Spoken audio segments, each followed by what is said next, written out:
You are listening to WKVT 100.3 FM and 1490 AM. We've preempted our regular program to bring you a call to action, a public forum that focuses on critical issues facing the greater Brattleboro area. Today's topic, internet safety. My name is Chris Lenois, and I'm joined by my WKVT colleague, Fish, to moderate this conversation, along with a panel of guests to talk about some of the challenges in our community around the issue of internet safety and hopefully shed some light on available resources. We are broadcasting live in the Selectboard Meeting Room at the Municipal Center until 1 p.m. Members of the community are welcome to come in and listen, as well as participate in the discussion. This program is also being recorded by Brattleboro Community Television for later airing on their cable channels and the BrattleboroTV.org website. We would also like to acknowledge Brattleboro Savings and Loan and Farnham Insulators as sponsors of our call to action forums.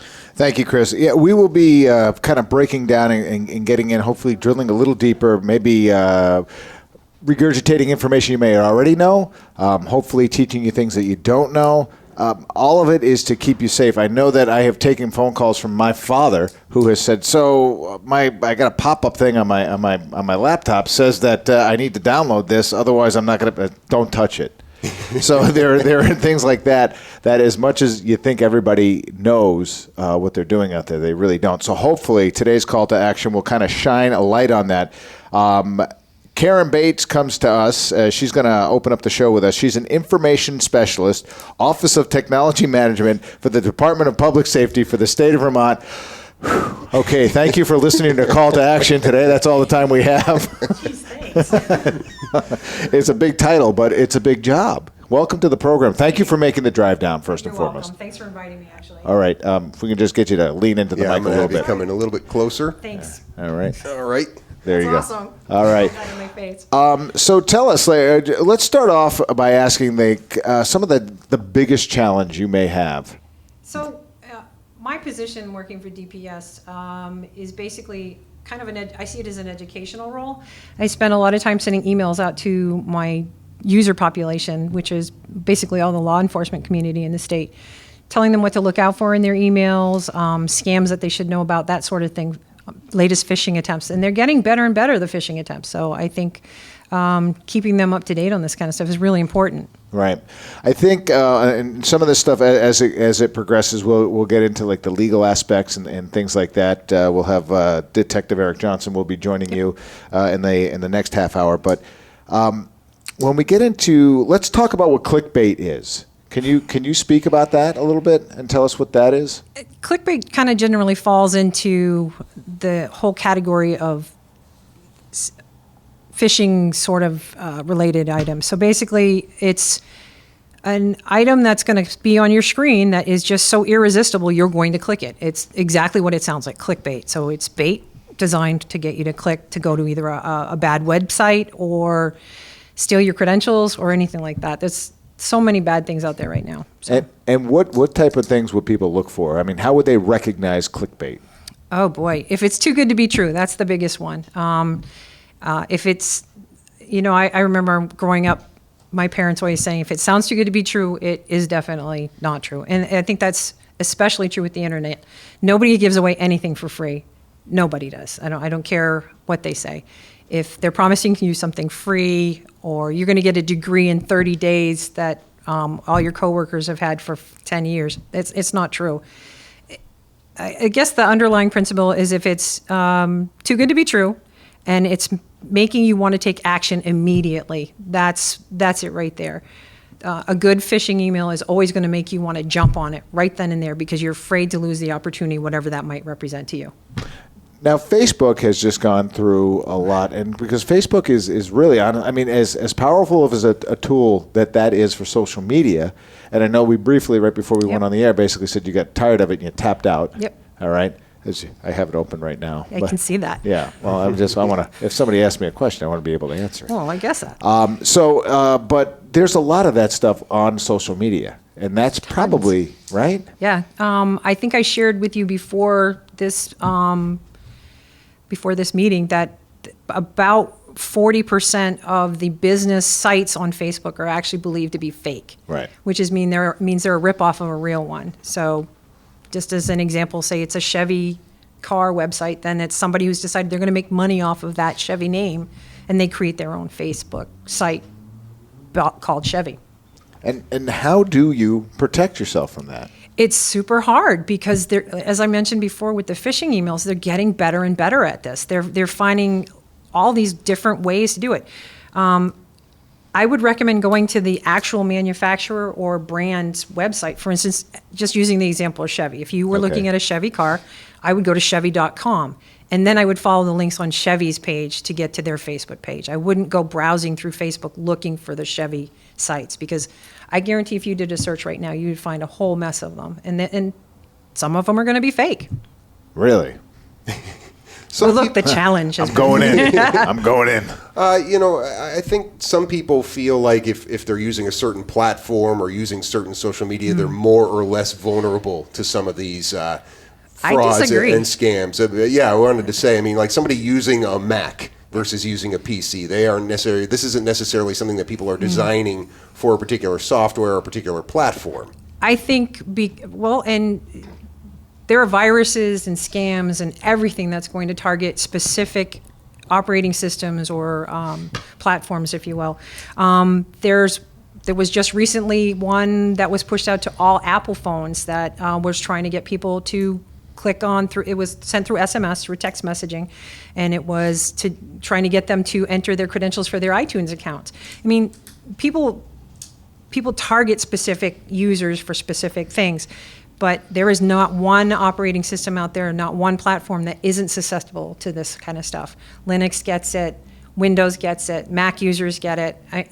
Everybody gets it. Yeah, and the scope of it, I'm glad you brought up that sort of using text messaging, because when we're talking about internet safety, we're talking about any sort of communication on any device. And it gets even bigger, and not to throw this conversation into a tail loop, but I'm sure you guys have heard of the Internet of Things. So the Internet of Things is all wearable those smart devices. Exactly. All those smart devices out there, they all connect to the internet. So everything has the potential to be a problem at this point. I know that sounds terribly dramatic, but I do believe that everything has the potential to cause you a problem. Well, just the other day, I got an email from my dentist, of all people, saying, "Here's the bill you request." Now, I am one of two people in my household. I am not the adult in my household. I know you find that hard to believe. My wife is, so I assume she requested some information from the dentist. So I opened it up. I'm like, what is this? And it was on my phone, and it came to my work email address. And I looked at it, and the title was weird, so I didn't click on that. The email was there. The title of the attachment was just off. There was it wasn't familiar language.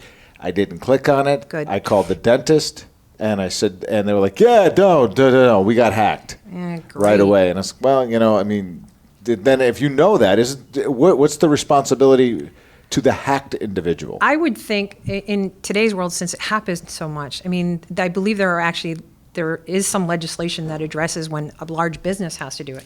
I don't know how it is with small businesses, but the right thing to do would have been for them to send a mass email to all their clients and say, "We've been hacked. If you get something from us, please don't open it." In due diligence, they could have done that for you. And I don't want to call them out or anything, but that would have been the right thing to do. Yeah, that's what I had suggested. That I was like, well, listen, you might want to go in and just email all your customers and let them know. Because I guarantee there is going to be one or two folks there that are going to open that attachment thinking it's a legitimate bill from the dentist. And because it came to my work email, I then had to get my IT department involved. And so it involved about 5 people, that one email, to let them know. So look at the time that got lost from that one email. So, and how many millions, if not billions of dollars get wasted every year because of this kind of stuff? There are estimates out there, and I didn't bring any of the numbers with me, but it's huge. Yeah. It's huge. The bad guys are making money hand over fist. Yeah. The flip side of this, obviously, is privacy. People Agreed. who want to protect their privacy, but at the same time also want to be part of this larger community. Does that come under the purview of what you do with the state? I don't. I would say that it really doesn't. There's an expectation when you work for the state that your emails are subject to, if we need to pull them, we have to pull them, that kind of thing. I know that sounds vague, but because they're law enforcement officers, sometimes their emails are part of casework, so they're discoverable. So. Okay. When did this issue of internet safety rise to the level of, they said, we need a person in the state agency, in the Department of Public Safety, to oversee this for the state? Wow. I don't think there's even a recognition yet that we still need it, honestly. Okay, so that's not the only thing you do? That's not the only thing I do, Because no. it sounds to me like a full-time job for at least one person. It's so hard to keep up with the latest things that are happening. There was a new hack every day. There's a new attack every day. It's so busy in this kind of field that there could literally be someone in every town doing this. And every town in Vermont, I think, could, well, maybe not the little ones, but the bigger ones. Right. So.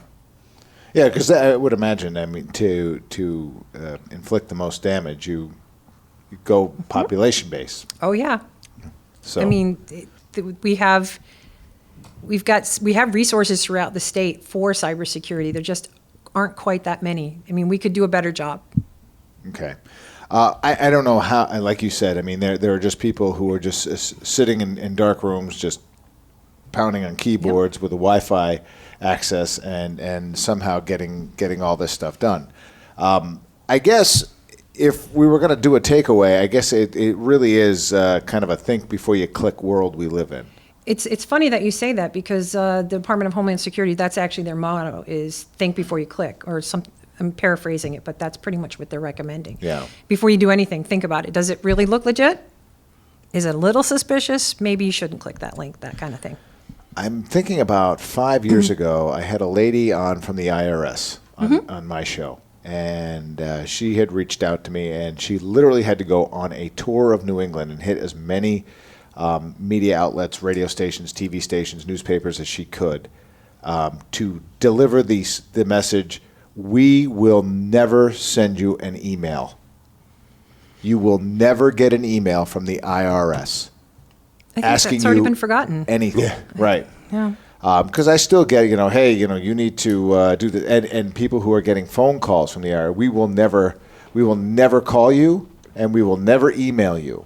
These are the big things that we need to get out there as far as information is concerned, and we will contact you via mail for you to contact us. And even that is, so if you can send out an IRS thing yourself. You can. It's not that hard to do, No. really. So, I mean, that's the world we live in, though. It is. I think you have to be suspect of almost everything nowadays. I don't think it's the world we all grew up in. I think I personally grew up in a world which was a lot more naive. Yeah. No, I definitely. I mean, the inception of the cell phone. I mean, I've lived, I think, longer without a cell phone than I have with one at this point. Even though it's starting to catch up to, it's starting to catch up. But let's for a second talk about cell phones, because you touched on the smartphones. How much of that stuff are you dealing with on a day-to-day basis? Well, there's a large population, a large segment, I should say, of the law enforcement community that require cell phones to do their jobs. Mm-hmm. So, and as we move more and more forward with it, they're getting more and more information available on their phones. So it makes it so that the cell phones have to be more secure. Right. If you think back 5-10 years ago, you wouldn't have thought that you needed a virus protection on your phone. You do now. Right. And you also could stand to have a VPN client, a virtual private network client on your phone as well that would encrypt traffic between you and wherever else. Because what I'm doing on my phone could easily be overheard by someone if it was not. And these are things we didn't have to think about 5-10 years ago. We have to think about them now. Right.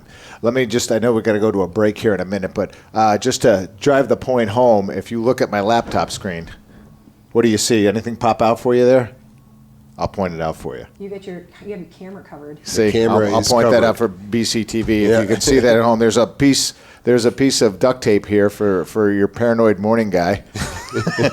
It's not as paranoid as you think it is. Well, you know what made me do it, honestly, is I saw a picture that somebody took of Mark Zuckerberg on his laptop, and there was this silver thing, and somebody was pointing that out and saying, if he's afraid of it, you should be afraid of it too. So unless I'm using the camera, I leave the tape over the camera because people can literally get in there, hack, look at it's not that I care that they're watching me type my column or do whatever. Creepy though, don't you think? It is a little creepy. It is not even a little creepy. It's like super creepy.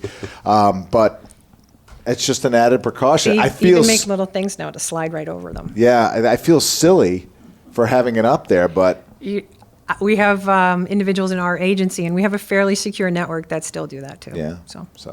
All right, I know we have to take a break. So Yeah. you are listening to a call to action today. It's internet safety. We are in the Selectboard room in the Municipal Center. Thank you, in the You're Municipal welcome. Center. I forgot where we were. And we'll be here till 1 o'clock. So come on by if you have questions. We have an open mic, but we'll be back right after these messages. Chris Lenois and Fish back here on WKVT with a call to action forum on internet safety. We are here at the Brattleboro Municipal Center in the Selectboard Meeting Room, broadcasting live. It is also being taped by Brattleboro Community Television. It is an open to the public forum. We're here until 1 o'clock if people want to come down and ask questions about internet safety. To our panelists, continuing our conversation now with Karen Bates from the Department of Public Safety here in the state of Vermont. Karen, I see a Wallet Hub actually just put out this survey of state-by-state rankings about states most vulnerable to identity theft and fraud, and they rank Vermont pretty well. If one is the most vulnerable, Vermont is 40th on their list as they look at a couple of different things, including identity theft complaints per capita and average loss amount due to fraud. Now, it's that per capita word that I think is the magic word when you're talking about Vermont and its small population. From your experience, you wouldn't necessarily say that we have less of a prevalence here in Vermont than other states? I think we have an advantage over other states because of the small population. We tend to know everybody. And I mean, I know everybody that works around me. I know where they live. They know me. And if I got a funny email from one of them, I would know immediately, because I think that's the advantage of Vermont, is that we do know everyone around here.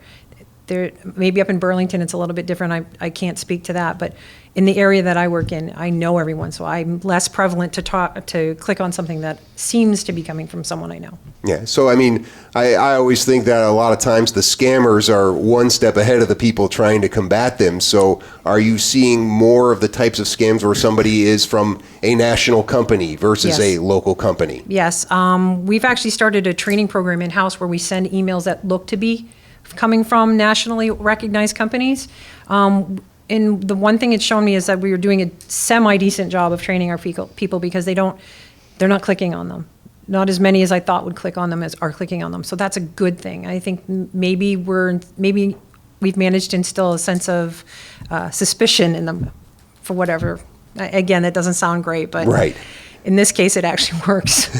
I want to invite anybody in the audience to go up to the mic if they have a question or a comment they want to say, but I also want to ask you, as far as different groups that are being targeted by these scams, if we're seeing a particular group, maybe seniors or young people, is there things that you're seeing in terms of trends right now? The biggest trend right now is ransomware. Ransomware? Ransomware, it's horrible.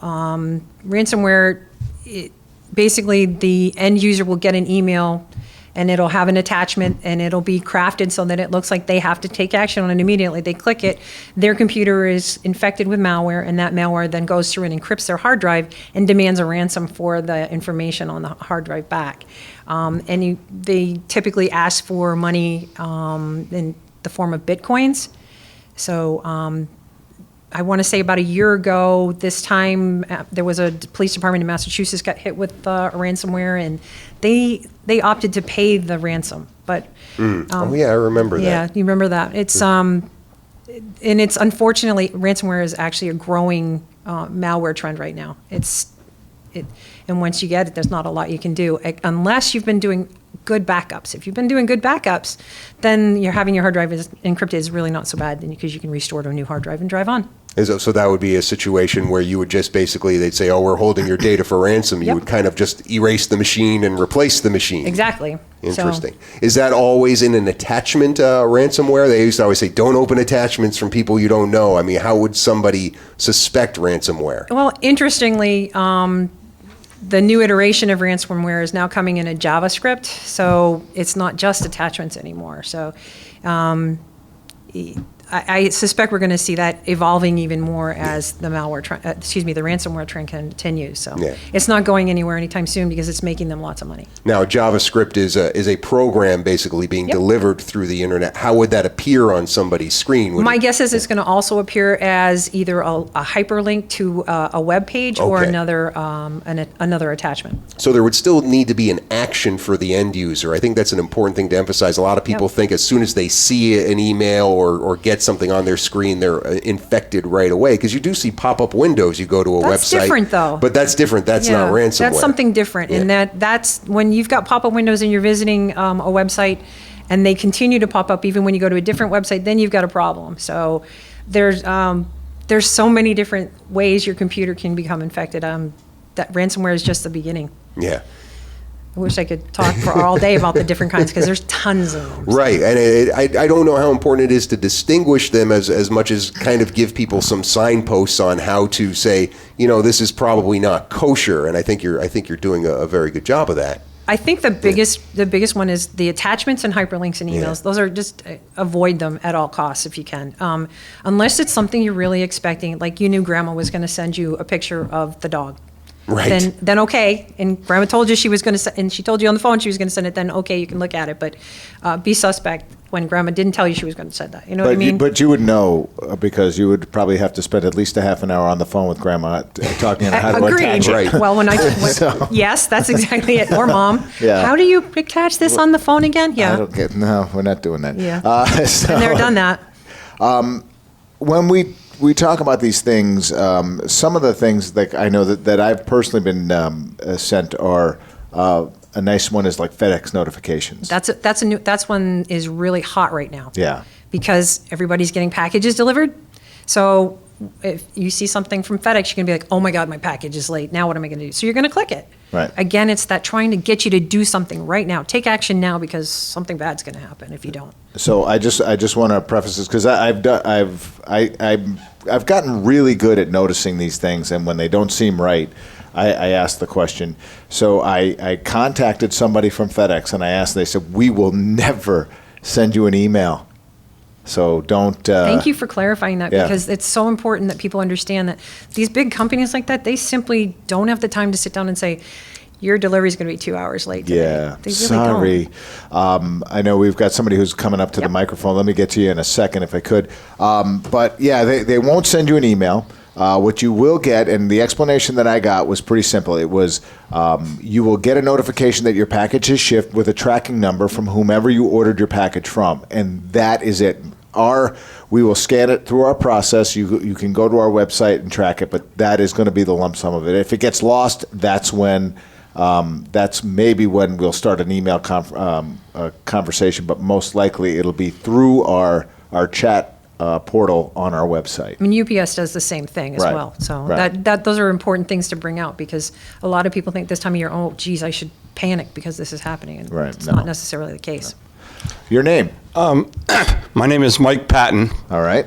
Hi, Mike. I'm coming up to comment because it's directly relevant to what you were talking about. One of the best techniques for avoiding getting scammed is when you get contacted by any means, by telephone, by mail, whatever, from a company that you don't always talk to that way. Right. The best thing to do is to not interact with the thing you received, but use some other technique to find the company and then ask them. Like you said, you called FedEx. Yeah. I'm sure you did that by looking them up in the phone book. I'm not familiar with a phone book. If you look them up online, it's possible that somebody has managed to put something in the way on that. Depends on what method you use to look it up online. Google, Mike. You can always trust Google. No, you can't. I'm feeding you softballs here, Mike. Just so that our folks listening at home knows. I mean, I know that you came in early. We talked. Can you tell people what your area of expertise is? I'm an internet consultant. I provide internet expertise to medium to large businesses building their internets, and part of that is how to build the network so that it's secure. Okay. And so that's why I know about some of those things. Yeah, no, that's good. I just wanted to clarify for the folks listening at home. I was just curious to know, I mean, in terms of you doing this over a span of time and thinking percentage-wise, how much of your job was dedicated to security issues back when you started it versus now?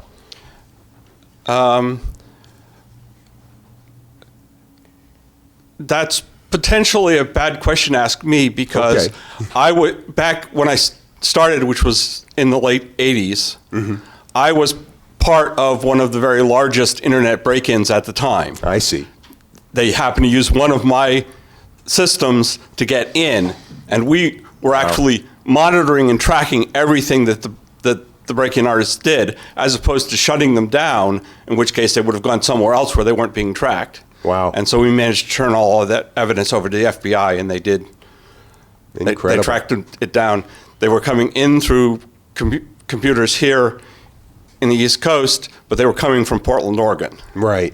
And all the way back in the 1980s. And back in the 80s. When the internet was still a figment in Al Gore's imagination. Yes. Right. And it made it to a book which didn't sell very well because nobody knew what this internet thing was. And Amazon couldn't be trusted. Well, thank you for your participation. Appreciate that, Mike. All right, I know we've got we're closing out our first half hour. In our second half hour, Karen will remain on the program with us, and then we will be joined by Detective Erik Johnson. You are listening to a call to action on 100.3 FM and AM 1490. Today's subject matter is internet safety. We are in the Selectboard Meeting Room at the Municipal Center here in downtown Brattleboro. If you'd like to come up and be an audience participant, we welcome you. And we'll be back and after a few short messages with a call to action. We are back at the Municipal Center in the Selectboard Meeting Room. Chris Lenois and Fish moderating this call to action live forum on internet safety. We are here till 1 p.m. if you want to come on down right there on Main Street in downtown Brattleboro and have a conversation about internet safety, any questions that you might have, any concerns, or any information you want to relay. We certainly appreciate all the input as we address this community issue. Joined again on the panel by Karen Bates from the Vermont Department of Public Safety, and joining Karen now is Detective Erik Johnson of the Brattleboro Police Department. Good morning to you, sir. Thanks for coming on. Good morning. Thank you. I appreciate having you on. Did you see how serious he got? He was. I was very serious for the detective. Man of many faces. Right before we came on the air, we were talking about one thing we hadn't covered, Karen, was passwords. And certainly that's probably the first line of defense for a lot of these things. And we still hear all these stories about people just using password 1234 or their cat's name, things like that. What sort of guidelines do you suggest for people with their passwords? Well, I'm really glad that you're letting me talk about passwords. I do view them as their first line of defense. In fact, if there was a cyber defense course for everyone, that would be the very first subject that should be covered. Passwords are super important. They protect. They're what stands between you and the bad guys, and that's the way I look at it. So to make a good password, you don't want them to be short passwords. The longer they are, the harder they are for someone to guess. Additionally, you want to try to avoid dictionary words like football or password. As a side note, there's a company called Splash Data that does a survey every year to determine what the most popular passwords are. And this year, the number one password is 123456, and number two is password. Which tells me that people really don't get what a password is supposed to do because those are so easy to guess. And right behind that is your bank account, your email, your online shopping account, your Facebook account. All that stuff is right behind those passwords. And if they're easy to guess, you may as well not have a password. Now talk a little bit about that exposure. Somebody has password as their Yahoo account, email account. What does that mean for their financial information? Does that actually mean something? Can somebody break into your computer through one application and then somehow get to other information that you have? They're kind of like dominoes. You have to think of it like that. And that also raises another point I'd like to make, is every online account you have, you should have a different password for. In other words, if your Yahoo account, your password is password, and your credit union account is password, and your mortgage account is password, as soon as they get the password for your Yahoo account, they now have access to everything. Everything's been compromised. Whereas if you have different passwords for each of the different sites, then those are still secure and you don't have to be as concerned that they might have been compromised. when I say they're like dominoes, when they get into your Yahoo account, they're going to find out information about you. They're going to find out your birth date, possibly. They're going to find out people you email frequently. And using those clues, they can gather more clues about what your password might be for another account.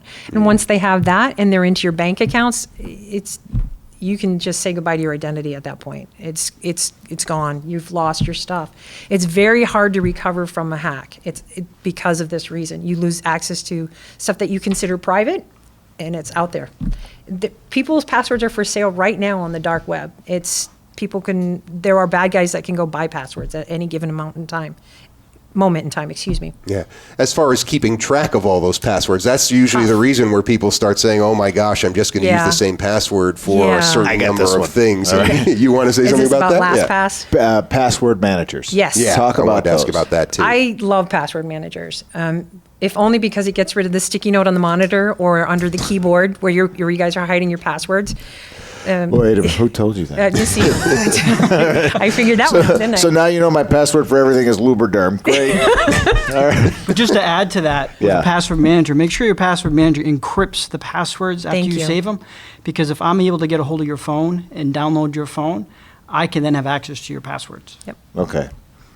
But the one big key also with a password manager is you're going to have one master password. Mm-hmm. That is one you do not want to lose, because when you lose that, then you lose access to everything that's in the vault of your password. That's why you got to keep the Post-it on the back of the phone. No Post-it on the keyboard. Well, you know, this is our reality. Yes. So as much as we can be resistant to it, this is the world that we are living in, where you know, we often joke at the office about all these passwords having to be different for everything that we do, and the many layers of encryption people have to come into, and taking things off the internet that we can't lose, and you know, just kind of connecting them through the network, which goes through 3 firewalls. It's ridiculous, the amount of installation that we have to do between us and the outside world, but it's the world we live in. And I guess Detective Erik Johnson probably knows that the dark side of that world better than anybody in this room. And having done a lot of the good work that he does in trying to keep people safe, and mainly, I hate to say it, but a lot of times you have kids who have access to the internet. What do we need to tell them? Well, first we need to sit down and explain to them, obviously, the dangers. But one thing that's interesting with this generation is our children know a lot more about the internet than we do. And I don't know any other time where you have the younger generation know more about something than the older generation does.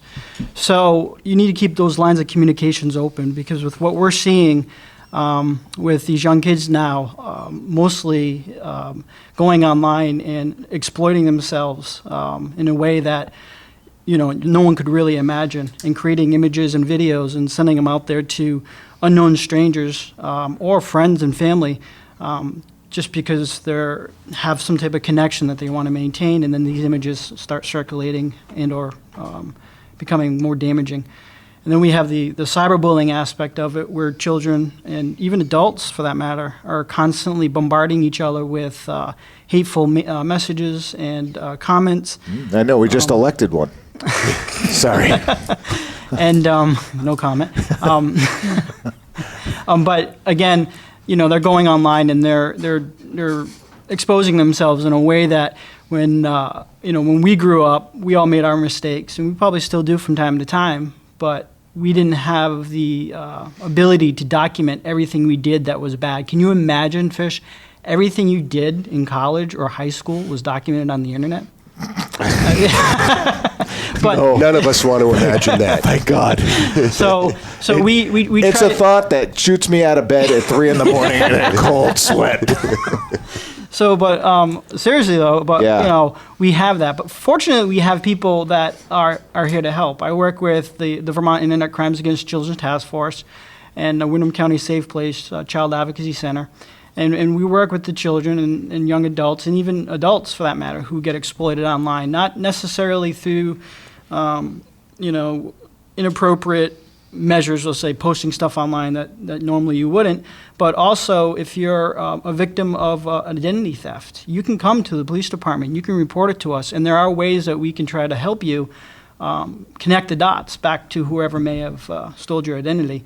And if it turns out, which most of the time it is, it's somebody outside the state of Vermont, we can contact an agency, within that jurisdiction to assist. If it goes abroad, depending on what country it is, we may be able to contact those authorities. So just because we're just a small local police department, we still can assist people. So don't hesitate to report any of this stuff. Yeah, I have to admit that it didn't dawn on me that if something had happened, that my first stop as far as reporting it would be going to my local police department. And I think that's great that you all have resources to do that. Did you have to, what kind of training did you go through in addition to your normal law enforcement training, or is it on the fly, learning a lot of this stuff the way other people are learning it, or? No, and initially back in 2005 when I first started, I went to a variety of computer forensic schools because we're able to take people's devices if need be and download material from them that may be helpful in a criminal investigation. So I received trainings in a variety of different softwares, and then ICAT sent me to some trainings as well, where I learned how to combat online predators and deal with child exploitation cases. So from 2005 till now, I got hired on in '98. I've been just constantly keeping myself updated, and it's tough to do because the tech keeps changing at such a high rate. Right. I mean, now we're getting into virtual reality and gaming systems. That some of the stuff you can do online now is just mind-boggling. Yeah. And is most of the work that you do with the younger population, it sounds to me like a lot of the examples you're giving are things that are targeted towards adolescents. Is that something, or maybe even younger, is that something that is the focus here in our community? Right now, yes. Yeah. Just because they seem to be getting the most online attention because of the material that they're distributing. In this case, child erotica or child pornography. Either by voluntarily posting it or being solicited for it. A minor obviously can't give permission, voluntarily give stuff out, but they can be coerced to give stuff out. Right. If that makes sense. It could be a gateway for them to somehow expose their family to some of these other risks that Karen was talking about as well. Exactly. Yes. Yeah. But one thing that I would like to do is reach out to the elderly population and just make sure that they're aware that there are resources that we could help them with. So if family members have a loved one who's been exploited, maybe Social Security checks were diverted somewhere else or information was hacked, they can certainly reach out to the police department and we can assist them, because that's kind of a target population that we as a society tend to overlook, which we shouldn't. Because it's important. They're very susceptible to the people calling them on the phone and saying, "Oh, you've got a virus on your computer," and they don't hesitate to let them in. Well, I think we started out by basically saying that my dad said, "All right, so listen, I got this pop-up thing that says my computer's not protected," and I went to put in my my credit card number to fix it, and it for some reason, I don't know, I lost a pop-up screen and it's saying I'm not protected. I was like, "Oh my, did you complete that?" He said, "No." And he said, I put in the first number and then I clicked on something and the screen went away. So all he did was clicked on the browser and it dropped it behind the browser. So to him, it was lost forever. It was a good thing, and my father is a smart man, but I'm saying, this is a man who graduated top of his class at Columbia. So this is not, so we're not just looking for people who just don't know things. He knows things, but he just, okay, well, it says it came from Microsoft, so it must be trustworthy. Exactly. And these are the things that we have to look at. So, so he's under my strict instructions that if anything comes through like that, he should call me, and so that I can just tell him that he doesn't click on that. All right, so that he will not click on that. And these are the things that we're having to do. But when I guess some of the things, and Detective, maybe you can shed a brighter light on this, that. Especially, I know with iPhones, I don't know with Androids, if your child has a cell phone, a computer, and there are programs you can load right onto your phone, and maybe perhaps you can speak to that as well, that you can track your kid's every movement, because that really, it's so important. It might seem like it's invasive. It may seem like it's unnecessary, but it is not, because with the idea, and I'll give you a really quick example. I was with a friend of mine who has a 15-year-old daughter, and what he doesn't know is that every text she gets, he gets. Yeah. And he doesn't say anything, obviously, unless it's something that really concerns him. And he said, well, you can either, you have the ability to squash that well before I say anything to you, and that's how we're going to operate. But then there are other programs like WhatsApp and things like that all these have to be downloaded. Do you recommend parents doing that? I recommend that parents do that, but they also got to make sure that their child knows they're doing that. Because once you lose the trust in the child's going to go somewhere else. No different than an adult. Right. And there are a ridiculous amount of softwares and apps that you can download to assist with that. iPhones, has built-in apps already that you can use for tracking. But, again, we tend to get a little bit confused when it comes to, or not confused, but distanced from the main reason, and that is just family values and making sure that the parent and the child or the guardian and the child are having open communications if they can. And, maybe telling the child, okay, I have a Facebook account, I have a WhatsApp account, I have a Yahoo account. These are my passwords and my usernames. Now, can you share that information with me, that what you have? Because let's say a child's not being exploited online, but God forbid, let's say a child goes missing or something like that. One of the first things law enforcement is going to want to know is what type of internet activity are they doing. So, you got to give a little, take a little. So, well, that's an excellent point. That's something I would not have thought of. And so if you can gain that line of trust with the child, then I think you're one step ahead of the game. Right. But absolutely, put softwares on the phones and make sure they're aware of it. That's all. Yeah, and I didn't mean to sound like you should be doing that stealthy, but here's the thing, and if I recall the conversation correctly, that they had that conversation. It's like, all right, so here's your phone, but I want you to know that whatever you get, I get.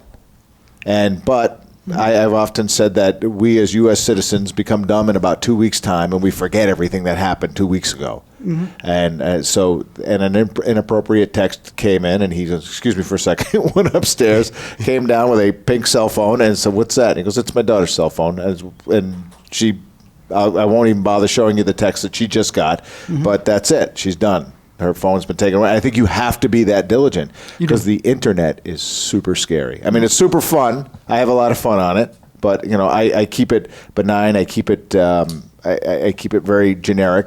I don't post outrageous things. Well, depends on what side of the fence you're on, I suppose.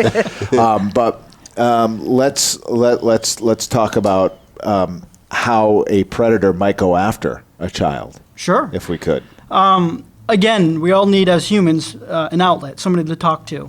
And for, I would say, 3 to 4 years, I went online in an undercover capacity and portrayed myself as a young female or young male. And I learned firsthand how manipulative these people can be. So they're going to prey mostly on the vulnerable population. So parents maybe who are not around a lot or don't really engage in their child or use, these iPhones or these tablets as what I like to call virtual pacifiers, because instead of having a conversation with them or we go on a long road trip, here's an iPad, watch a movie, do what you want, so I don't have to deal with you. And the child goes off into cyberspace. So when you lose that connection with that child, they're going to go out and they're going to talk to other people, especially if they have a lot of low self-esteem or they're being bullied online. And these online predators, they will acknowledge that, and they will go online and they will flood the chat rooms. Sometimes they'll portray themselves as minors. Sometimes they'll be blunt and say they're adults. Sometimes they'll have their own children go online and portray themselves as their child, which in fact they are. And then the child gets equated with their child, and then obviously it spirals into a conversation where that person may then ask for a photograph. The child sends the photograph, at which point the predator kind of has that individual because the child just relinquished something very personal, so now they start blackmailing. And they're these predators are very conniving, manipulative people. I mean, they know what they want. So just monitoring your child's activities. I mean, when we were growing up, I'm 42. I know when I went out, my mom was like, okay, where are you going? I'm going to this person's house to do this. I'll be back at this time. Okay. Again, same theory. It's just we throw a little bit of tech into it. And my community was small. It was just my neighborhood. Now, a child's community is the entire world. So you just got to kind of use the same theories and just keep those lines of communications open. And if your child just needs somebody to trust, they need somebody to go to talk to. And if they can't have that, they're going to go online and they're going to look for that. So. Yeah, no, it is scary. I know. I mean, I grew up in a world when the streetlights came on, you came home. Mm-hmm. That's safe, right? That's the stuff that they make nice little soft sitcoms about. But that's not the world that we live in anymore. No. And I mean, I'm listening to you talk about parents getting their kids involved to help pull kids in.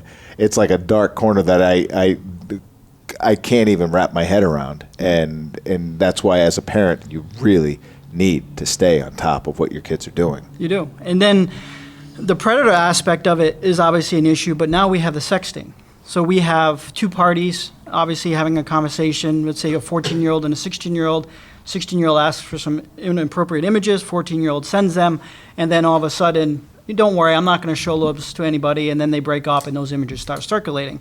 Those cases are so abundant. Yeah. I mean, we have a ridiculous amount of young adults, children coming in saying, I sent a message to my boyfriend, it's on my phone. So now as law enforcement, that image of that child is considered contraband. It's illegal. It's like, a narcotic, an illegal narcotic. So the child gives us the phone. We get to look at the phone from a forensic standpoint. And then we get to contact all the social network sites that image may have gone through. One thing that people don't know is that these social network sites are monitoring what they're doing. So they will, like Facebook or Google or any particular website where people can exchange dialogue or images, they will report any type of online solicitation or child pornography to the National Center for Missing and Exploited Children. And then once NetMIC gets contacted, they will then forward it to the ICAT office that represents that jurisdiction. So the social media sites are making a huge stance on sexting, saying no go, it's not going to happen, and or child exploitation and online predators.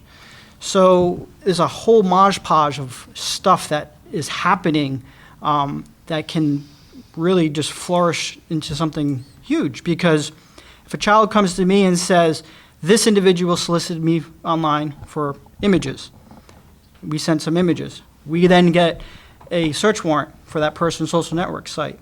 We then download and find out he's been chatting with other children. We then trace back all those IP addresses to all the children they're chatting with. You could have a dozen or so. And then that individual who is obtaining these images, be it through sexting or solicitation, ends up sending it off to another 5 or 6 individuals who then send it off to another 12 individuals. So you got a Pandora's box now. Yeah. So you got these images, and it's like wildfire. It just spreads. It's out there forever. It's out there forever. And that's the one thing I always keep saying to people is when you post something on the internet, it's out there forever. It never goes away. It can pop up 10 years from now. It can pop up next week, but it cannot pop out, but that doesn't mean that it's not there, because it is. Other things too about the internet, and I always chuckle. The first time I saw one was a friend of mine posted something. Hey, we're in Florida for the week. You suckers have a good time in the rain and the snow. And I posted right under it. I said, "Nah, we won't. We'll be cleaning out your house now that we know you're not home." Right. So thank you for the There's TV a lot of truth in that. in advance. Yeah. Is there, when you address this issue on a local level like this, and obviously interfacing with the state or other agencies, maybe on a national level, resource-wise, are there things that you think you would want to have or need to have in order to do a better job, or is it just a matter of capacity? Resource-wise, I think we're very fortunate in the state of Vermont, considering the Attorney General's office runs the ICAT unit for the state. So they're very helpful when it comes to equipment and manpower.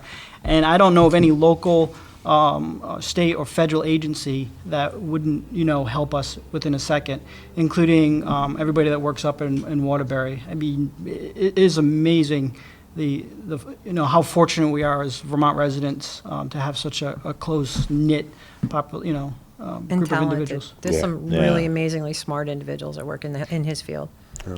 Well, listen, I know we've got to hit the top of the hour. I want to thank Karen for staying with us for the complete hour. I think we've learned a lot. Detective Johnson, thank you again for sharing your dark corners of the world. But I think it's super important that everybody sees that. Well, when we come back, we will have Brattleboro Savings and Loan Representative Tom Martin on to talk about banking. You're listening to A Call to Action on 100.3 FM and AM 1490. Welcome back to A Call to Action Internet Safety on WKVT 100.3 FM and 1490 AM. Chris Lenois, that's me, you. and Fish, our moderators today for this discussion here until 1 o'clock in the Selectboard Meeting Room at the Brattleboro Municipal Center, and we appreciate them making this space available. We appreciate Brattleboro Community Television documenting this space. We appreciate our sponsors, Farnham Insulators and Brattleboro Savings and Loan. And right now, actually joining the panel is Tom Martin, the Chief Financial Officer and Chief Operating Officer for Brattleboro Savings and Loan. Good morning to you, sir. I should say good afternoon. We've hit noon. Pleasure to be here. Happy to have you here. Obviously, in that first hour, we are tackling things more from a state level, as well as Detective Johnson talking a little about things about internet predators for young people. But internet predators take a lot of different forms, including trying to get into people's financial wherewithal and people trying to do that. Brattleboro Savings and Loan had actually an incident of this. What was it, a couple of months ago? Oh, not even that long ago. Time flies. I mean, about 6 weeks, maybe? Yeah. Maybe it was a couple months, yeah. Pretty recent. And I remembered because, as I was saying right before we went on the air, I was literally walking my dog in the woods. I got a text message saying, I don't remember what the message was. You can probably tell us better, that there was something to do with my Brattleboro Savings and Loan bank account. Yep. And that just seemed very strange. So... Yeah, can you talk about from your side when you first heard that there was an issue? Yeah, you bet. No, I think it's important, and we're very, I think, proactive in getting the word out. It's not something to hide; it's something to talk about because people need to understand how cyber criminals behave and how they try to manipulate us into giving up private information that ultimately leads to our money. Because banks is where the money is, like Willie Sutton said. So they come at it a different way now. Yeah, so, and probably a lot of your listeners, whether they're customers of BSNL or not, got the text. Our belief is that these cyber criminals went out and bought a list of all the cell phone numbers in the Brattleboro area, 380-490-579, or maybe they just randomly dialed all the possible combinations. We don't really know. But... what was it, about 9:30, 10 o'clock that Saturday morning? Yep. People started getting texts that said, as you said, I don't remember the exact wording now either, but something's up with your debit card. Call this number. Right. And you call the number and you get a robo message saying your debit card's been deactivated. Urgent, act now, basically, and if you and asking for your account number and your PIN. Right. Yeah. Might be a warning sign. Yeah. Actually heard one report that they asked for social security number. I think that might have been, someone not quite understanding. But, account number and PIN, and within minutes, literally, because some people fell for it, a fake debit card was being produced. It was being tested in California, and cash was being withdrawn from an ATM in Queens, in New York City. Yeah. Within minutes.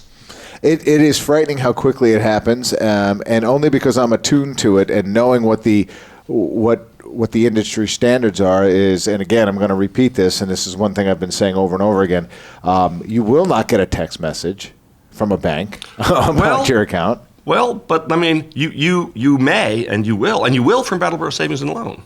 Okay. It potentially. So. All right, you're ruining my mojo now. Well, I'm sorry, but this is how clever they are, right? Is whether it's a debit card or a credit card, and maybe the credit card companies have been a little more in advance or up to speed on this, but I've gotten text alerts from my credit card company saying, was this a real transaction or not? Yes, no. Or I've got an email or a call, right? The back office sort of analytics and capabilities of fraud detection is really advanced a lot. Maybe we'll get into that. But so people are starting to get used to getting a text or an email from their bank saying something's up. And so that's what these guys are playing on, is people don't necessarily go, yeah, that's bogus. It's like, should I? And that's how they get you. They get you to suspend your normal skepticism and something's wrong. Oh, I need to do something. So now I'm scared. Thank you, Tom, for Well, that. we should be scared. So how do I protect myself from that? Because I know I get a phone call if my card has been compromised. Yep. And the question is, did you spend $200 at a Chinese market in New York? Yeah. No, I did not. Okay. They push a button. It's been hot carded. You're not going to be able. You're to going use to get a your new card. You're going to get a new card. But in this instant, if you have a Brattleboro Savings and Loan, a bank account, you get that text. What's the language that they should be looking for? Yeah. The key really is no bank is going to ask you to give them your account number, which they already know. Right. Okay. Or your PIN, which nobody should know. Right. Ever. Right? So that's really the bright line in the sand. If someone's asking you for private information, or they want you to divulge private information, big red flag.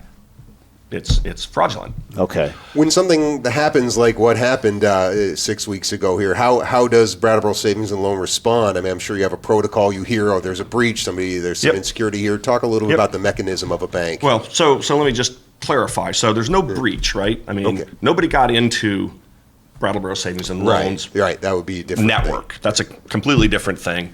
Much harder to do. It's much easier. This is a phishing attack, right? Really. Well, Chris likes to incite. Oh, Yeah, yeah.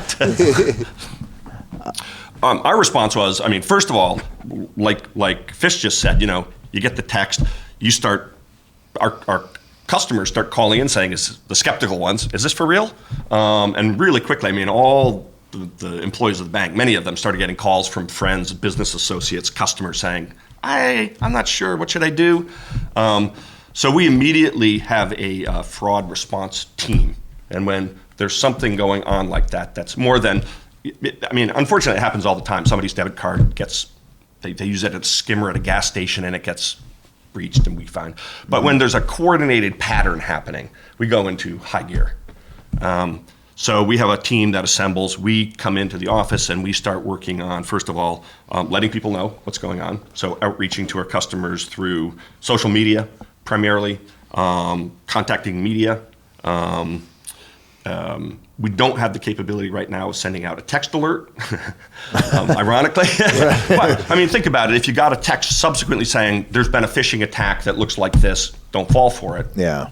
We're not asking you to do anything. We're just giving you warning. So maybe a little different there. Email blasts. There's a lot of ways that we try to reach out. And then the second thing that's happening is even before we do anything, we have through MasterCard, which is our current debit card processor, they're scanning transactions constantly. They have very sophisticated anti-fraud monitoring technologies that are looking for trends, patterns, and when they see certain repetitive things start to happen, they start blocking transactions, rejecting transactions, notifying us with fraud alerts. So we start getting floods of fraud alerts, and we start looking ourselves for patterns and trends and taking action, and we can do things like, as we did in this case, we said, we're turning off access to all ATMs in Queens until further notice. And you can do that just specifically for Brattleboro Savings and Loan accounts. Yep. All of our card holders is the first 4 digits of your card or your BIN. Right. First 8, I guess, is identifies us specifically, and we can block certain merchants in certain states at certain times. I mean, it can get very, very granular in how. So there are weapons in the arsenal to fight this kind of stuff, and just to let you know, so I got my text message. Mm-hmm. I reached right out right away via Facebook to both Brandy Starr and Dan Yates. Basically said, so just so you know that this is happening, and I do not have an account at Brattleboro Savings and Loan. Just so you know. And I said, but I have already gone onto my social network and basically said, you could be. I don't click, don't call, contact the bank. Brandy got back to me almost instantaneously. And she already knew about it. And now I am talking about a 4-minute gap. And that's how quickly banks are on top of these things, just so that the listening audience is aware. Cyber crime, cyber fraud is a scourge, and it's just getting worse, and they're getting smarter, and every step we take to try to prevent it, they find new vehicles in. It's a $1 billion problem. Yeah. No, Is it helpful when citizens start doing those things, circulating on Facebook? Hey, there's a scam, Brattleboro Savings and Loan, be aware. Is that kind of like word of mouth communication? Yeah, I mean, that's it's a two-edged sword. Like most things on social media. It can be Could alarmist. raise panic, yeah. It can create panic. We heard a lot of people saying, "Oh, BSNL's been breached." Well, no, that's just absolutely not what happened, and that doesn't serve anybody's interests. But I think education and I think communication is good. You got to shine a light on it, and people have to become educated. Unfortunately, a number of people, our customers, and I would bet that customers of other banks probably fell for the scam. They got the text from BSNL saying there's a problem with your debit card. They probably called up not thinking about BSNL and do I have an account there, gave their information. We have no way of knowing, but I can almost guarantee you it happened to somebody. Yeah. Because people don't think. Because it's urgent, and they're busy, and I'm in the shopping, my kid's crying, and I'm in the grocery line, and I'm trying to do this, and I go, oh, yeah, and boom, they're in. So is the way the banking industry organized in that regard? Do you have ways that you can share best practices? Do you have ways that you can talk to other banks about doing things that help protect everybody? Yeah, I mean, at a global level, at a strategic level, absolutely. At a account level information, very much regulated. I mean, we don't share information about our customers specifically and their information with other banks unless some very specific criteria have been met, which isn't the case in these kinds of events. But I mean, no, the whole industry certainly is mobilized to do battle with this. And we definitely reach out to other financial institutions in the area when we're seeing issues and share information with them about the event, what's going on, because they're very frequently seeing the same thing. Wendy's had a big data breach. Now, it was an actual breach. Beginning almost a year ago and running through this summer, where a lot of Wendy's in the area, their systems got infected with malware, and when people used their debit card, their private information got collected, and then fake cards were made, and lots of charges going through. We were talking to a lot of other local institutions about what was going on and alerting them to the fact that this was going on, that it was definitely Wendy's, because we don't always know. We just know that there's fraud happening, and we try to correlate back to what's in common with these 15 customers whose cards have all been hacked. Oh, they all went to Wendy's in this certain time frame. Okay. Do you remember, just sort of on that note, I guess a while back when Target got hacked, and so there was a huge breach, and it made national news, and then what happens are the subsequent stories of people who weren't necessarily victims, who are now saying that they were victims. No, I didn't buy a Vizio television, but thanks for asking and catching that. But just so you know out there, and that you will get caught, right? Because it's all, if you put it out on the internet, eventually the trail, especially if you're not smart, will eventually lead back to you. Yeah, no, that's absolutely right. So there's that kind of that unintentional fraud, if you will, that just somebody's going to capitalize on that situation. But banking is a big issue. Here was one of the things, as we touched on in the first hour, was passwords and creating that just a password that is going to be so hard to remember that nobody else can hack it. It's interesting, and I'm wondering if you can. Most debit cards have a 4-digit PIN code. Yep. Which seems to me to be like one of the most hackable things out there. Yeah. I guess I don't know what my question is, but I think you can see where I'm going with it. Something being considered. So there's getting into a conversation about the whole payments industry. I mean, there's a lot to it, but let's just break it down. Sort of three things. There's PIN and there's signature. Okay. Right? And there's point of sale transactions, and there's internet transactions, and there's ATM transactions, and all of those sort of permutations have different risks and different vulnerabilities around them. So chip cards is a big thing now. Yeah. And you're hearing a lot about chip cards. Many financial institutions, credit card companies have already issued chip cards. Ours are going to be coming out in February. And pretty much everybody's on board with that now. And there's legislation that's been enacted that's, defining the liability for fraud if you have a chip card and don't use it, if a merchant has a chip reader but doesn't use it. And so people are really starting to pay attention because it's getting clear as to who's going to be responsible. Yeah. So the chip card, the idea behind the chip card is that when you plug your card into the terminal and do your transaction, your personal data is encrypted right at that point. And so a hacker who has software on that system can't read your private information, your card number, because it's already been encrypted by the time their software sees it. It leaves the terminal, it's encrypted. So even though you're entering your password using one of those chip cards, Yep. it's harder It's to detect. useless. It's useless. It's useless unless the information on the EMV chip has been validated by the payment processor. It's been out there in Europe for a decade or more, and what they found was a very significant drop in point-of-sale fraud, because it's effective. What's happened is the fraudsters, as they will, said, well, how can we get around this? Online. There's no card present Right. when you order something online. You've got to put in you don't even put in a PIN most of the Right. time, right? You just put in your card information, boom, press enter. Amazon shows up the next day. It's a wonderful world. Chip card does nothing for you there. So there's just there's an evolving landscape of vulnerabilities and responses. There's this technology that's out there.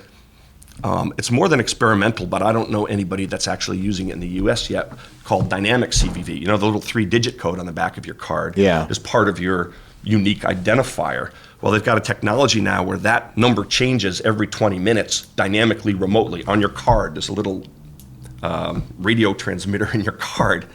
And so if you don't have the physical card with that chip and give the number of the minute when you order something, there's no transaction. So it's coming, and that will help. That will, in theory, largely prevent the card not present internet ordering kind of fraud. But they'll figure out something else. Yeah. No, They'll go back to robbing banks. Yeah. The old-fashioned way. I don't know. That's how I do it. And Well, it's a little off We're topic. not but immune to that in this No, we're not. community either. And in this opiate world, bank robbery is surging again. Very real. It's all very real. Not to get completely off topic, but you're right. It seems more and more that we are seeing more of these kind of hostile requests for money at our local financial institutions than ever before, and because not everybody is this cyber connected. That's right. And nobody can wait, and besides, most drug dealers don't take credit cards, so they won't do you any good. And it's funny, and because we live in an internet age where everything happens here and now, right within the second that we're doing it. I've watched people use their chip cards, and it takes a few extra seconds for it to process, and I watch people get annoyed. Yeah. Annoyed at it. And I'm just like, look, this is a level of security that you want in your life. And so just be patient with it. Yeah. I'm the person behind you. You're holding me up as well, but I'm not complaining because I get it. Yeah. And it varies, from merchant to merchant. Some of them seem pretty darn quick to me. Some of them, it's like, okay, I'm waiting. Right. Well, some merchants have had pushback too on getting these new readers. Oh, they don't want to and slow down cards. the lines. They want to process customers through, keep their customers happy. Well, have you ever been through where you swipe your card and literally you don't even have the thing completely out of swipe, and it's already spitting out a receipt? And I have to be honest with you, that gives me a certain level. I'm not necessarily comfortable with it processing it that quickly. I totally agree. I go and I process a transaction signature based. Yeah. I sign my signature. It doesn't look remotely like my signature. It's approved before I can even blink an eye. Right. Because it's really not. There's a signature present. Well, you know what was funny was I was trying to make a point with my wife about how people behind cash registers don't pay attention, and I said, "Give me your debit card," and I gave her my debit card. I made the purchase, and they said, "I need to see your debit card." I handed it to them. I signed my name. They looked at her signature and handed it back to me and said, "Thank you. Have a nice day." Yeah. So tell me, this was one of the things that I was counseled by my bank, not signing the back of your card. Good or bad?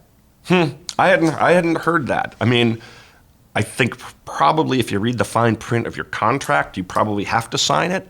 But I totally agree with you. Most merchants don't really look at your card.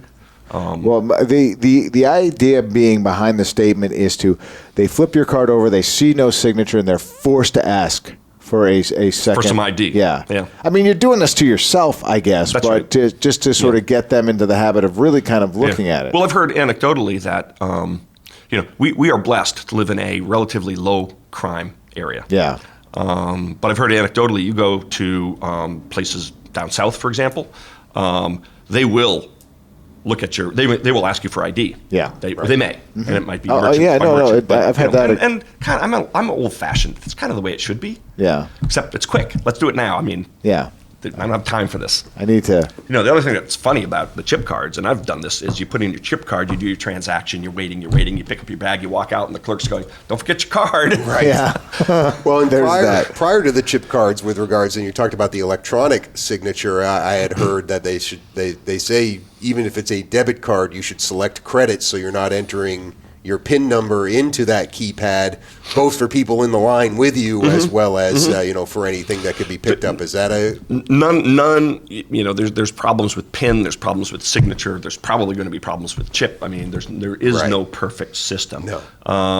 You're right. If you process it, and people don't understand, you can process a debit card through the credit channel. It's not going on a credit card like you pay it later. It's still coming Right. out of your account right now. It's functioning like a debit card, but you can say process it as credit, which means it's going to be signature based. Yeah. So there is no PIN. There's no risk of getting your PIN embedded in the Right. system. Yeah, and when we talk about these point of sale sorts of fraud issues, obviously you're the bank issuing the card, but as you mentioned, you have MasterCard. You have the retail outlet that you're shopping at. You probably have a whole other vendor who's making that processor. There's a whole chain. And is there any entity there that is kind of looking at it as a whole, or is it piece by piece? I mean, how often do you get a chance to talk to MasterCard or talk to a chamber of commerce or talk to a manufacturer of a chip or a processor to say, this is how we can better address this issue? Yeah, I mean, I think that happens more sort of at an industry level, Okay. Banking association, talking to processing card associations. We definitely talk to our processors on specific issues regarding certain accounts, but they're not probably, we're a small little bank in a small little town in a small little state. MasterCard isn't going to go, "Hey, Tom Martin called me and he had a good idea." We better get on this. Well, they might if you have a good idea. Yeah. How often at your small little bank do you review your own security protocols? Oh, daily, constantly. Daily. It would have to be. It's the business. We are in the Yeah. trust business, right? Yeah. I mean, people put their money in a bank because they want it to be safe. And so that is really job one. And it's evolved, and we spend a lot of money and a lot of effort working to make sure our networks are secure. I mean, we talked about the difference between breaches and phishing attacks and that kind of thing. Banks have been breached before. Big banks, Bank of America, JP Morgan, I think. But banks are hardened targets. I mean, I think banks are probably way ahead of the curve of most industries in making their networks hard to penetrate because that's where the money is, Softer targets have been healthcare, restaurants, retailers, obviously, Target, Home Depot, some of the big famous breaches have been softer targets for criminals to get into to collect information. But that doesn't mean that criminals aren't going to try to get into big banks, small banks. They may think that small banks are less sophisticated, and so we might be a bigger target.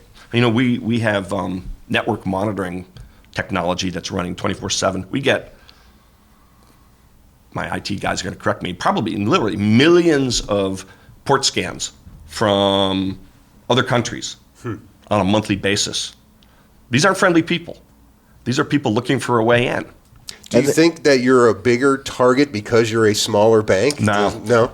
I mean, the logic I just said might say, maybe they think we're less sophisticated, but we're also not where the money is. Right. Cyber criminals there's are a looking trade-off for there. the sweet spot of big bucks for little effort. And I have to believe that you're all sort of governed by one body, and you all pretty much probably have to follow the same protocol. Yeah, we are very highly regulated. Right. We have bank examinations both by the state and the FDIC on a regular basis, and believe you me, IT and cybersecurity has gone from being 10 years ago, oh, you've got a firewall, good, to Right. That's what they want to talk about, Right. because it's the issue. If you look at the banks here, you've got Brattleboro Savings and Loan, River Valley Credit Union, Members First Credit Union. Then you get into the bigger institutions like Merchants, Key Bank, People's United, TD Bank. But the one thing you all have in common is this is a serious business. It doesn't matter where you bank. We are going to be watching your account. You will, as I just learned, you could get a text message, but when you get that text message and you act on that call, you should not have to give your account number or your PIN number or any personal information. Ever. So, and if they ask you for that, that's your red flag. That's a red flag. And if you're still not sure, call the bank. Even Right. on a weekend. Well, that's it. availability on the weekend is Right. sometimes. We have the credit card company that processes our debit card transactions. Has a 24/7 call center. You can call them, talk about transactions. We try to be very responsive even on the weekends, but we don't have a 24/7 call center at this point. Right. I don't think any of the local banks do. No, but it's again just being smart about it. And, Being skeptical. yeah. And being really skeptical when people are saying you got to do this now. It's like, do I right now? Really? Maybe I should think about it for just a moment. Yep. Huge part of the solution. Tom, I really want to thank you for coming on. I think you've really shined a really bright light as to what the banking industry is doing to protect your customer. And I really appreciate you I know you're super busy, and I really appreciate you taking your time out of your schedule to have this conversation with us. Yeah, I don't want to say I'm passionate about this because I wish I didn't have to talk about this, but I really do think it's important for people to know because it's part of the landscape. Yep. Part of the landscape we live in. Thanks for having me. Thank you. All right, you are listening to a call to action. We are obviously covering internet safety, how to keep you safe out on there when we're connected in a wireless world. We're tethered to nothing anymore, and that makes it a much more dangerous place to operate in. When we come back, no relation, but Paige Martin will be here, and she is from the Brooks Memorial Library, which we hope to be back in on our next call to action. Yep. And we'll talk about the things that they do there on that level. 100.3 FM, AM 1490. Want to thank Brattleboro Community Television for taping our event, which we'll have later on for air, and we will be back in a few minutes with more on A Call to Action. We are back here at the Brattleboro Municipal Center in the Selectboard Meeting Room. Chris Lenois and Fish bringing you A Call to Action, one of our live radio forums, and the topic today has been internet safety. We've had a coming conversation from a number of different perspectives, and we usually do these forums in the library, so we wanted to make sure we kept the library included in this, so we invited Paige Martin, who is the Assistant Youth Services Librarian, to join us as one of our panelists today. Good morning to you, Paige. Hi. Or I should say good afternoon. I'm going to put this a little closer to you two here, just to get your voice on there. You're a little softer than Tom, Martin. Yeah. She's a librarian. Wait till I get She's going. whispering. She's whispering. But obviously not just the connection to the library, but obviously it is one of the places now where people have public access to the internet, and probably in a way that other businesses have as well. Any place that offers free Wi-Fi or internet access is something that where privacy and security all kind of comes together. Just your general thoughts on how the internet, what it offers as far as internet access, and how you go about providing those protections for your clients and customers.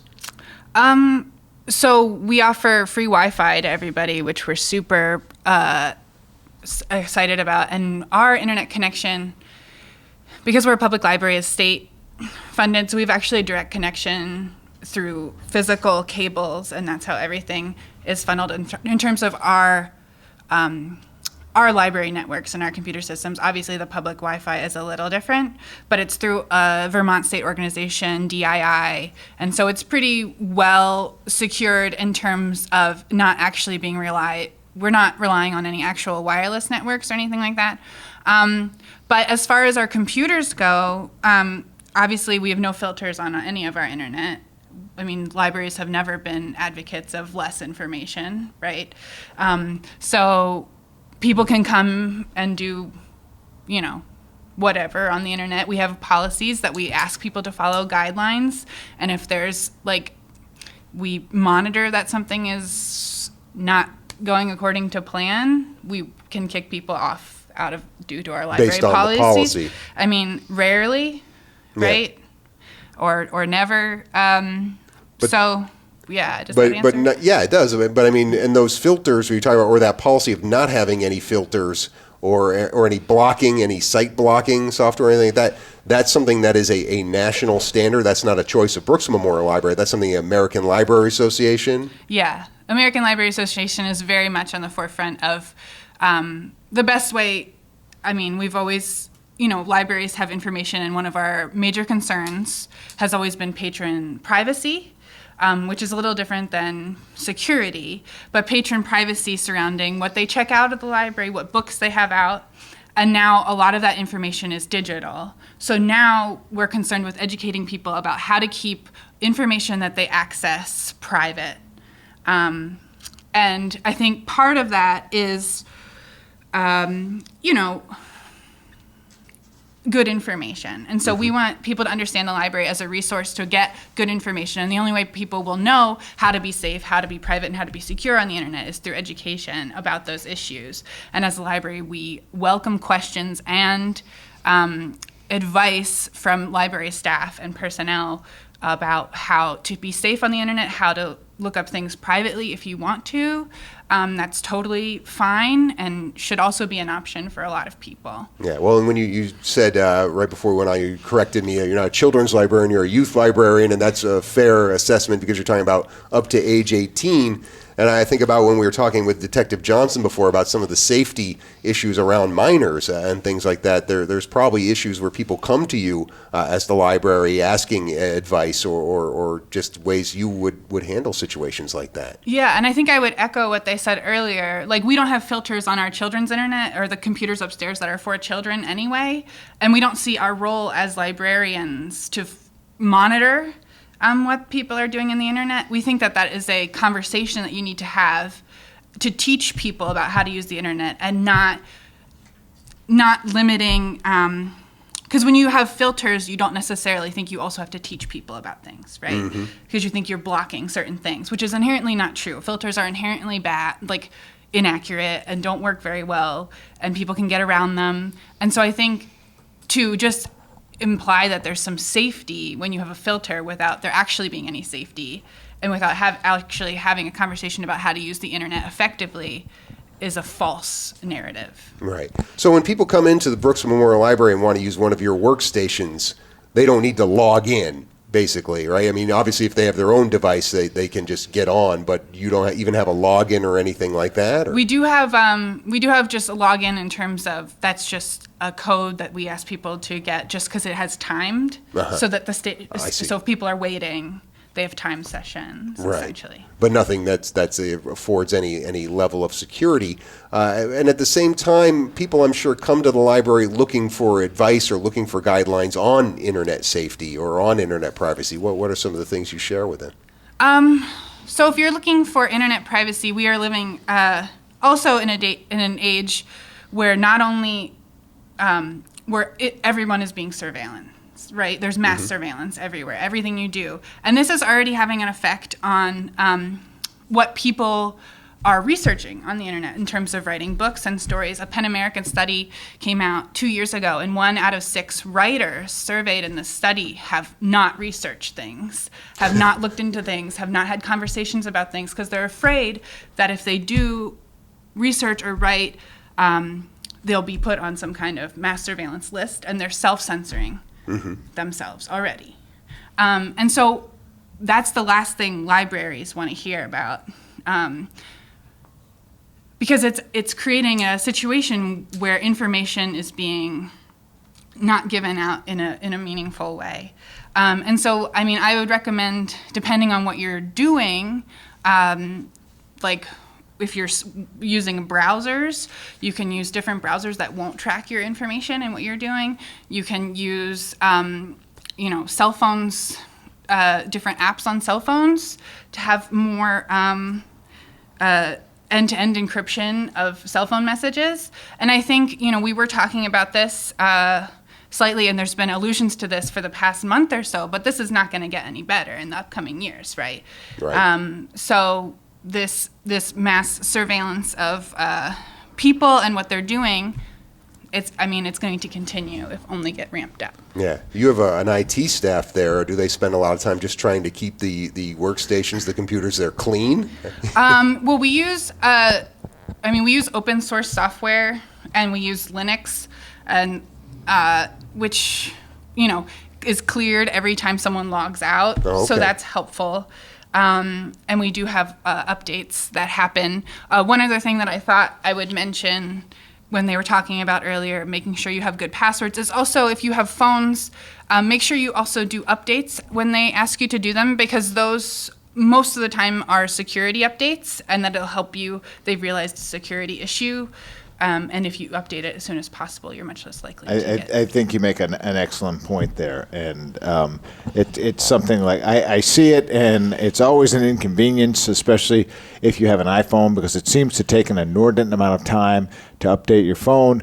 So I just pick a time where I'm not going to use it. I'm eating dinner. I'll update the phone then, and get that done because of that very issue that page has shined a light on, because they do. They're constantly out there. Somebody has found a way to breach the platform, and now will break that. So new software has been released in order to prevent that. So it's a really an important thing to do, is to kind of keep your software up to date. So thank you for bringing that up. Yeah, and I think at the library we also have a link on our homepage under the Search and Learn about digital privacy and protecting your rights as a citizen. Mm-hmm. And there's a ton of information there from, at the library we serve the whole spectrum of people coming in and not remembering to log out of their email. Mm. And then people who want us to provide that level of security beyond like what a normal person would want. We have the whole spectrum of people, and so we're trying to serve all of those interests. But there's a digital privacy link, and it has a bunch of different it has a lot of links and information about how you can protect yourself online, not only from hackers and things like that who want to do, but there's also a huge problem with just like third-party websites online and tracking what you are clicking on, which might not seem like a big deal, but then it's creating an online profile for you that will never go away. And so if you're going on one of the websites that they recently found that had a lot of third-party trackers, and that just means websites that are connecting to the website that you're on, that are following your every move, not necessarily just in that website page, but in your whole browser, is dictionary.com. So they have over 100 third-party browsers that are third-party trackers that are downloaded to your computer that could imply malware, that could follow what you're doing, even if you close your browser. So you would have to clean your cookies or your cache to no longer be followed by those third-party sites. And some of that stuff is just, hey, maybe they really like fishing, so we're going to send them ads for fishing. Some of that stuff is definitely has malintent in it. And they've found that, so you have to be careful. And I would recommend also learning about how to effectively clean your computer on a regular basis for those reasons, too. I use a power washer. Yeah. Yeah. So I like the irony of somebody at a library using dictionary.com. Yeah. There is. Just saw and put a big tome in front of them and say, we've got these. It is hardbound. It's super scary. This world that we're living in, and I jumped from using, I don't remember what the browser was, but to using Firefox because it seemed to be a little bit more secure, and frankly, I started using it because like pop-up ads wouldn't happen anymore, and pop-up ads are a result of what's in your cache and cookies a lot of times. So if you clicked on something, then it kind of keeps pumping up. And in fact, a friend of mine kind of created the code that created the pop-up ad that sort of follows you around. Yeah.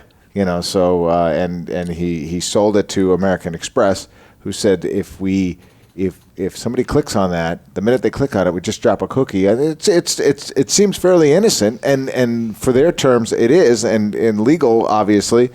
And if they start to fill out the form and then they go, then they can get like a day later, hey, you want to go back to it? And they found a large percentage of people would actually go through and continue to fill out the credit and get their credit card as a result. Yeah. So there's a bottom line profit. But now, even though we live in this capitalistic society, which is fine, that will utilize this to increase their profits, that's fine. But then you got to notice that the bad people that are out there are also using it to increase their profits, and this is where the problem comes in. Yeah, yeah. And Public internet access is just one place where a library is connected now. I think of your interlibrary loan program. Your library cards are barcodes now and something that is scanned.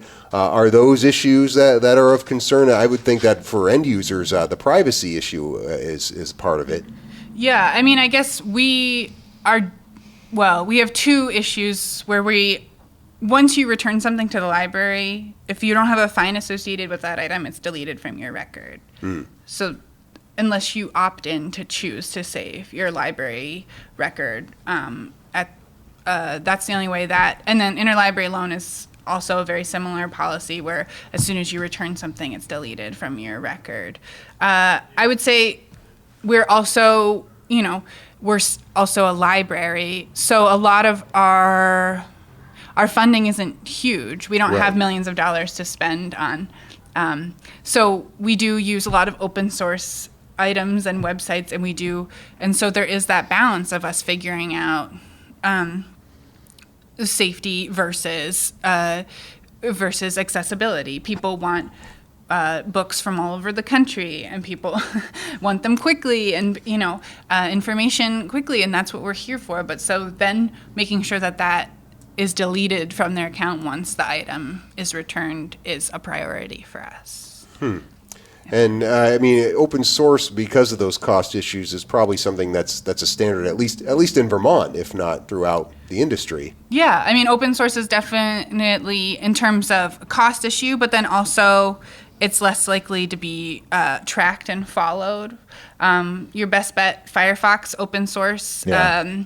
Is much better as a browser and does much less tracking than Google Chrome, Safari, any of those, company-controlled browsers and stuff like that. Well, that was part of my understanding, is that it's open source. It's not tethered to these big Uber corporations that are really just honestly fishing for ways to pull more money. Up to you, but to constantly be bombarding you with things that you might not necessarily want to see. Facebook is famous for that. I can click on a pair of shoes and go, those are nice, and then move on, and then that's all I'm seeing, for the next whatever, and it follows you. That doesn't even matter, because now that's a function of social media and how it tracks you. Yeah, and I mean, there are very simple steps you can take to limit your tracking, like don't browse the internet while you're logged into your email, like that. Log out of your email, and then you can search for stuff, or log out of your social media accounts, and then you can search for stuff. So, because if you think, how does that Amazon ad get on my Facebook? That's how, because you're open to your Facebook. There's third-party websites that stash cookies on your computer, and then they track what you're looking at on Amazon. And But put it on tab your browsing Facebook. is so convenient. Tab browsing is so convenient.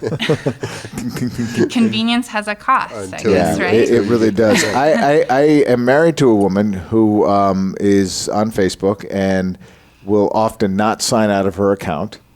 And I will go open it up, and Facebook will open up, and we have many mutual friends because we're married. We know a lot of the same people. So, and I will see something that a friend of mine and hers has said, and I will, without thinking, say something that I would say that would never come out of my wife's mouth. And then It pops up as... And then my wife will look at me and goes, I think I got hacked. And she said, why? Because I would never say that to Stephanie. Oh, but I would. So sign out of your account. Would you just make it a habit? And I think it really is like lesson learned. You really need to be diligent in thinking about this, especially if you're using it in a public forum. Yeah. And then, a public Wi-Fi, is your file sharing off? Like if you're going to the library to do your banking and your file sharing's on, no, not good. And if you don't know what that means, then you need to, then you shouldn't be doing your banking online. Right. You need to be able to educate yourself to safeguard yourself from those risks. Note and to we're more self, than don't willing, bank online. All right. more than willing to help you at the library, but it is an extra step. Like there's levels of convenience that are now afforded to you that you don't have to go everywhere with $300 every time you go somewhere because you can just use your debit card. Or you can just like make a transaction off your phone and transfer money. But that's not, doing that unsafely is not helping you.